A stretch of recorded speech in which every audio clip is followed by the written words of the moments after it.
Bonjour tout le monde. Le sujet d'aujourd'hui, c'est le fardeau de la religion.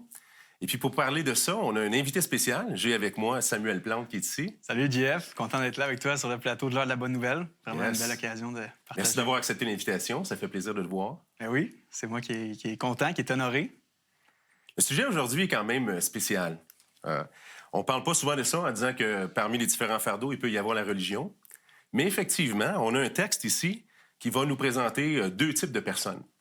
On va lire ça ensemble, si vous voulez bien. C'est dans l'Évangile de Luc, au chapitre 18, et à partir du verset 9. Il dit encore cette parabole en vue de certaines personnes qui se persuadaient qu'elles étaient justes et ne faisaient aucun cas des autres. Deux hommes montèrent au temple pour prier. L'un était pharisien et l'autre publicain. Le pharisien debout priait ainsi en lui-même. « Ô Dieu, je te rends grâce de ce que je ne suis pas comme le reste des hommes, qui sont ravisseurs, injustes, adultères, ou même comme ce publicain. Je jeûne 2 fois par semaine. Je donne la dîme de tous mes revenus. » Le publicain se tenait à distance, n'osait pas lever les yeux vers le ciel, mais il frappait la poitrine en disant « Ô Dieu, sois apaisé envers moi, qui suis un pécheur. » Je vous le dis, celui-ci descendit dans sa maison justifié plutôt que l'autre, car quiconque s'élèvera sera abaissé, et celui qui s'abaissera sera élevé. Donc, on a deux types de personnes, mon Sam, là-dedans. C'est très intéressant de considérer. Il y en a un qui se pète les bretelles, c'est assez clair. Ouais.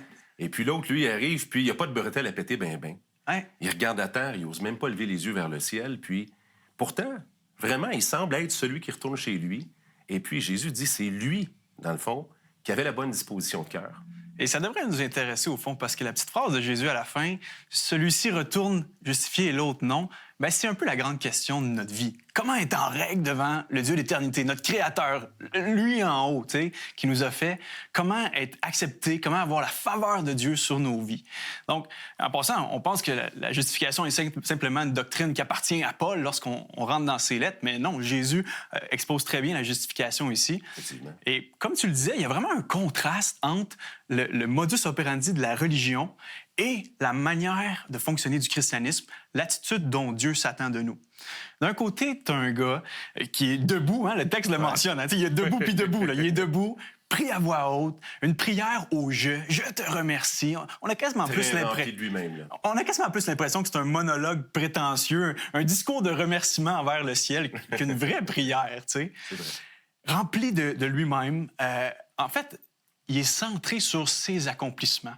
Et c'est un peu comment l'homme religieux, parce qu'il y a tout un petit religieux qui sommeille à l'intérieur de nous, on va se le dire en partant, là, on est autant coupable que n'importe qui.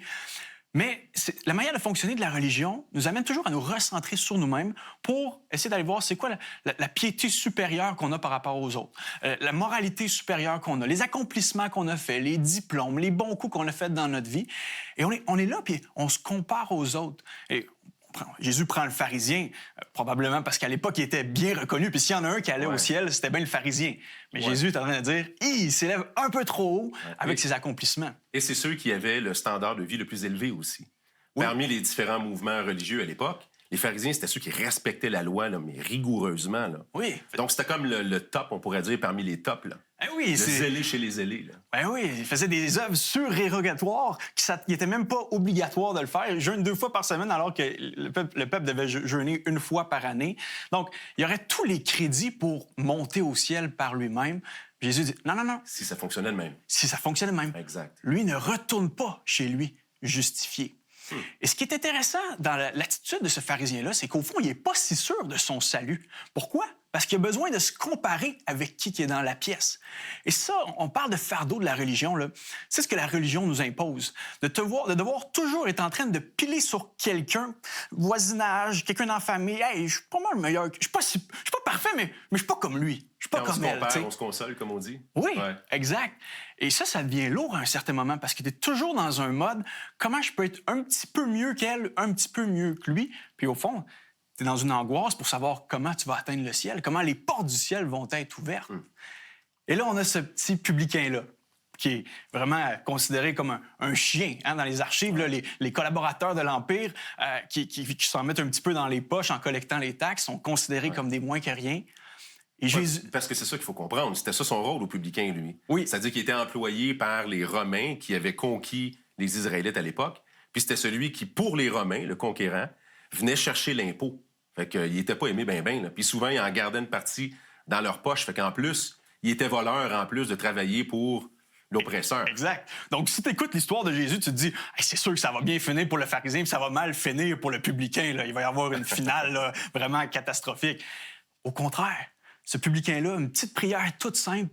Ô Dieu, aie pitié du pécheur que je suis. D'abord, il réalise qu'il est vraiment désespéré par lui-même. Ouais. Il y a la vue du pharisien de Dieu était obstruée par la trop grosse vision qu'il avait de lui-même. Mais la vue du publicain, elle est juste sur lui-même. Je suis égaré, je suis pécheur, je suis mauvais, ça va pas, là, ma situation. Ouais. Et ça, c'est la première partie du christianisme. Désespérer un petit peu de soi-même. Ouais. Et puis, excuse-moi, je ne voulais pas te couper dans Mais non, ton élan. vas-y. Mais il y a quelque chose dans le texte qui vient vraiment me frapper, c'est quand il est en train de parler puis qu'il dit « Sois apaisé envers moi qui suis un pécheur ». En réalité, dans le langage original de la Bible, qui est le grec, il utilise un terme qui a une valeur théologique assez profonde. C'est le terme propitiatoire, être propice. On retrouvait dans le tabernacle, sur le dessus du tabernacle dans l'Ancien Testament, quand on faisait les sacrifices, on venait mettre le sang par-dessus ça, et à l'intérieur du tabernacle était la présence de Dieu. Puis donc, le sang sur le tabernacle, c'est ce qui était pour permettre à l'homme de réussir à entrer en contact avec le Dieu saint qui est à l'intérieur de cette boîte-là, qui était le tabernacle. Donc, lui, il arrive carrément à Dieu en disant, « Moi, là, j'ai pas d'autre recours que ce qu'on appelle une grâce. Ouais. Si tu me couvres pas par le sacrifice de quelqu'un d'autre, je suis faite. Ouais. Tellement ça. Il fait appel à la clémence, à la bienveillance, à la miséricorde de Dieu. Puis bonne nouvelle, il cogne à la bonne porte. Il cogne à la bonne porte. Dieu est miséricordieux. Pourquoi il a envoyé son Fils sur terre? Et ce Fils-là était d'une perfection totale, à un point tel qu'il pouvait dire, lui retourne justifié. Jésus pardonne, bon, c'est une histoire fictive, une parabole, mais Jésus est capable de donner le verdict de Dieu sur cet homme en disant, lui retourne justifié. Ça, c'est incroyable de réfléchir à ça, que le Dieu d'éternité s'est fait chair, est venu parmi nous et prenait une joie énorme à justifier des pécheurs dont moi, je suis le premier, dont tu es le deuxième. Moi, le deuxième. Ben, c'est ça. Moi, je suis deuxième tout le temps. Excellent. Puis peut-être les gens qui nous écoutent aujourd'hui puis ils disent ben je me retrouve dans quelle position, quelle posture, tu sais, parce qu'au Québec, on va se le dire, il y en a qui ont subi ce fardeau-là de la religion, mais je pense qu'à un certain moment, il a quand même trouvé ancrage dans notre petit cœur religieux qui voulait s'accomplir, devenir quelqu'un, se réaliser par soi-même. Et la première étape, ben, c'est de faire comme ce publicain-là, de dire ben voici, je désespère de moi-même. C'est de pleurer un petit peu sur son état. Et c'est le sacrifice que l'Éternel agrée, un cœur contrit, un cœur qui pleure sur ce qu'il a fait de mal. Et c'est ce que j'aimerais appeler les auditeurs à réaliser. L'état perdu de leur cœur, mais en même temps, la grâce de Dieu à travers la personne de son Fils, son sacrifice à la croix, son amour pour vous. D'un côté, c'est comme si la loi de Dieu nous frappe. On réalise notre état de perdition, de pécheur, mais de l'autre côté, Jésus nous prend dans ses bras et nous dit « Je t'aime, viens à moi, tel que t'es, crotté, perdu, égaré, j'y prends toutes, même les publicains. » Et on fait partie de cette catégorie. Oui, exactement. Et puis, c'est la raison pour laquelle on fait ces émissions-là, pour que vous puissiez voir ce qui s'est passé dans nous. On n'a pas ce jugement-là. On n'arrive pas en vous disant, regarde, moi, je suis définitivement pas le pharisien. C'est pas comme si on était à la télé en vous disant, voyez ce qu'on a fait, on est des grandes personnes. Au contraire, la chose, c'est qu'on est tous venus à Jésus comme un publicain. Il n'y a pas d'autre façon de venir à Dieu que sur cette base-là. Et puis, donc, c'est à votre portée, à vous aussi, comme Samuel est en train de le dire, de demander à Dieu d'avoir recours à la mort de quelqu'un d'autre pour vous. Et ça, c'est ce qui explique vraiment ce que Jésus était venu faire, très particulièrement. Mourir pour les pécheurs. Quand il est mort sur la croix, c'est son sang à lui qui a servi de sacrifice à notre place. Et quand on va se présenter devant Dieu, il est possible, comme le publicain, de retourner chez nous et d'entendre le verdict de Dieu. Oui, cette personne-là est rendue juste. Pas à cause de sa piété extraordinaire, mais à cause du sacrifice extraordinaire de ce Jésus-là qui est mort à sa place. Donc, merci beaucoup, Samuel. C'était un texte super intéressant, une super belle approche. Et puis, dans le segment suivant, on va voir une vidéo qui est faite avec Samuel dans le cadre de son initiative qui s'appelle « Sam parle ».